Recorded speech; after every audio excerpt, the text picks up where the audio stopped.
Bismillahirrahmanirrahim. Assalamualaikum warahmatullahi wabarakatuh. Selamat datang wahai sahabat yang dirahmati Allah. Saya doakan semoga kita diberkahi keselamatan di dunia dan di akhirat. Amin ya rabbal alamin. Allahumma sholli ala sayyidina Muhammad wa ala ali sayyidina Muhammad.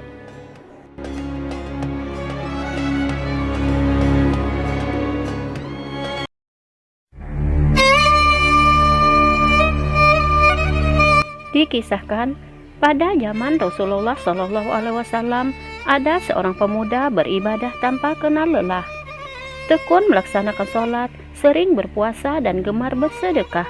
Namanya adalah Alqomah. Beliau hidup sebatang kara dengan ibunya. Di masa itu beliau dikenal sebagai pemuda yang sangat menyayangi ibunya. Ayah beliau sudah lama meninggal, keluarganya tidak kaya dan hidup hanya berkecukupan. Namun masa demi masa berlalu. Kehidupan Alqomah berubah setelah ia menikah karena sibuk dengan urusan rumah tangganya. Sekarang ia kurang memperhatikan ibunda yang sudah tua itu. Dengan sedikit terpaksa, akhirnya sang ibu tinggal sendiri di sebuah rumah. Meski sudah beberapa lama tinggal sendirian di rumah, namun tetap saja Alqomah tidak menjenguk dan belum saja memberi santunan kepada sang ibu. Hal tersebut tentu saja membuat ibunya kecewa. Beliau merasa berkecil hati terhadap sikap anaknya yang kurang memperhatikan dirinya itu. Hari berganti hari, bulan berganti bulan, dan tahun pun berganti tahun. Suatu hari Alqomah diketahui sedang sakit parah. Semua keluarganya menjenguknya sampai saat rumah Alqomah dipenuhi oleh sanak keluarganya itu. Akan tetapi di rumah Alqomah tidak ada keberadaan sang ibu. Rupanya sang ibu belum datang menemuinya. Sedangkan Alqomah sudah dalam keadaan sakaratul maut. Melihat kondisinya yang sudah mendekati kematian, para keluarganya mentalkin kalimat tauhid la ilaha illallah.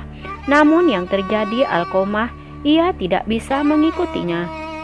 Hal itu kemudian diulang secara berkali-kali, tetapi tentu saja Alqomah belum juga dapat menirukannya. Justru sekarang mulut Alqomah tertutup. Ia membungkam 1000 bahasa. Yang terlihat hanya wajahnya yang gelisah dengan kedua matanya yang sudah sangat membengkak. Wajahnya itu seakan memberi pesan meminta tolong. Melihat kondisi Alqomah yang semakin parah, membuat para keluarga dan sahabatnya yang hadir merasa heran. Sebab mereka mengetahui bahwa seorang Alqomah merupakan sahabat Rasulullah Shallallahu Alaihi Wasallam. Seorang yang taat dan wara menurut mereka, Alqomah adalah teladan yang baik untuk ditiru semasa hidupnya. Di waktu yang sama, sebagian sahabat yang hadir segera menghadap dan melaporkan kejadian ini kepada baginda Rasulullah Shallallahu Alaihi Wasallam. Baginda Nabi kemudian mengutus beberapa sahabat. Dalam suatu riwayat menyebutkan bahwa sahabat yang diutus oleh Rasulullah adalah Ammar bin Yasir dan juga Bilal bin Rabah untuk menjenguk Alqomah dan melihat kondisinya Alqomah secara dekat. Para sahabat Nabi itu ingin mencoba mentalkin kalimat tauhid kembali kepada Alqomah. Setibanya di rumah Alqomah, seketika itu juga para sahabat Nabi ingin mencoba mentalkin kalimat tauhid. Namun tetap saja seperti sebelumnya, Alqomah tidak mengikutinya sama sekali. Bahkan sekarang Alqomah terlihat semakin gelisah dan sangat menakutkan, sehingga para sahabat memutuskan untuk menjemput Rasulullah Shallallahu Alaihi Wasallam. Baginda Rasulullah kemudian hadir di depan Alqomah, yakni sahabat Rasulullah Shallallahu Alaihi Wasallam yang setia itu.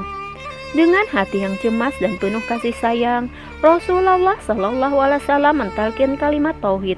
Tetapi sayang 1000 sayang, Alqomah radhiyallahu anhu justru menggelengkan kepalanya. Rasulullah Shallallahu Alaihi Wasallam terdiam, lalu bertanya kepada para sahabat, apakah Alqomah ini masih mempunyai ibu kandung? Salah seorang sahabat menjawab, benar masih ada ya Rasulullah. Rasulullah Shallallahu Alaihi Wasallam bertanya kembali kepada para sahabat, di mana ibu itu? Istri Alqomah menjawab, di sana, di dusun itu. Beliau tinggal sendirian ya Rasulullah. Maka Rasulullah Shallallahu Alaihi Wasallam meminta kepada para sahabat untuk segera mendatangkan ibunda Alqamah. Setelah tiba, Nabi Muhammad Shallallahu Alaihi Wasallam bertanya kepada ibunda mengenai hal ihwal tentang Alqamah. Sang ibu kemudian menceritakan semuanya kepada baginda Rasulullah Shallallahu Alaihi Wasallam. Dan sang ibu, walaupun sudah memaafkan Alqamah, namun di hatinya masih terbesit rasa kecewa terhadap putranya itu. Dengan beratnya hati sang ibu untuk memaafkan putranya, maka kondisi Alqamah pun masih dalam keadaan sakit yang sangat mengerikan. Setelah melihat keadaan tersebut, Rasulullah Shallallahu Alaihi Wasallam lalu meminta para sahabat dan hadirin untuk mengumpulkan kayu bakar beserta dengan minyaknya. Sebagian dari sahabat bertanya kepada Rasulullah Shallallahu Alaihi Wasallam, "Kayu ini untuk apa ya Rasulullah?"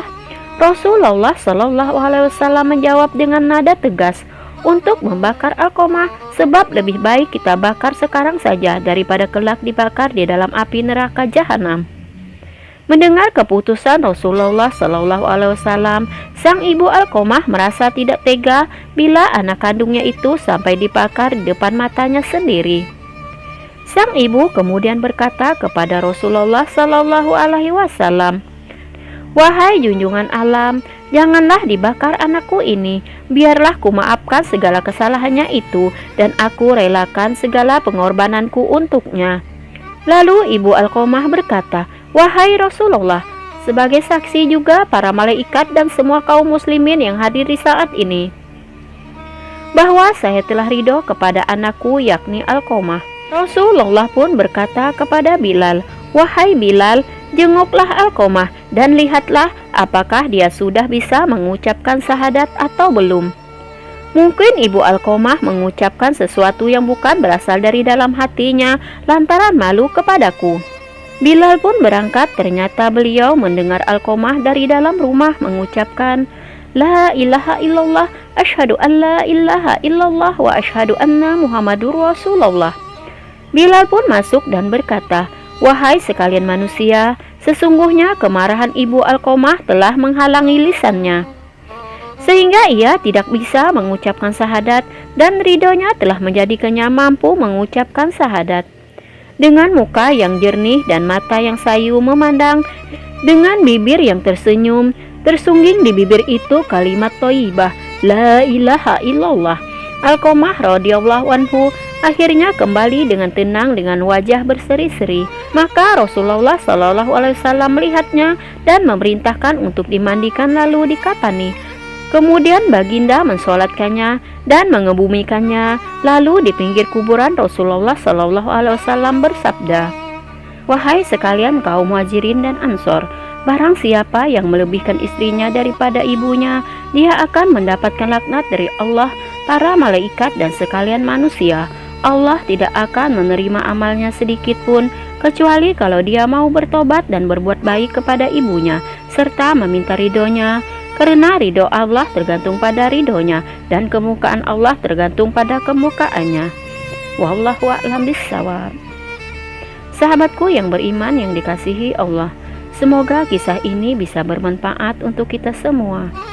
Terima kasih sudah menonton. Sampai berjumpa kembali di video selanjutnya. Wassalamualaikum warahmatullahi wabarakatuh.